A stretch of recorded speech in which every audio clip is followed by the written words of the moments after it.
can the use of antibiotics in farm or in animals affect human health? Antibiotics use farm रे करा जाए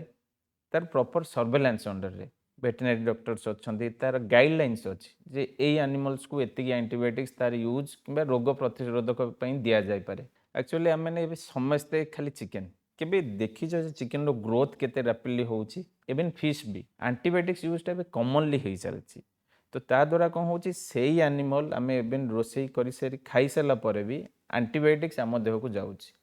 जोटा आम खाइले केवल खाद्य किंतु अजथारे एंटीबायोटिक्स गुड़ा आम देह को नेले जोटा भविष्य में सहीटा ही एंटीबायोटिक रेजिस्टेंस आम देह ही हम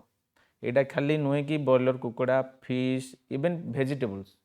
कमन जो पनीपरिबार भी एबे एंटीबायोटिक्स यूजटा बहुत बढ़ी जाइए जो आमर farm animals even vegetables even life stocks जहाँ भी यूज करुचे सबुथ आम पाक एंटीबायोटिक रेजिस्टेंसटा स्प्रेड होची एटा आम अजाणत।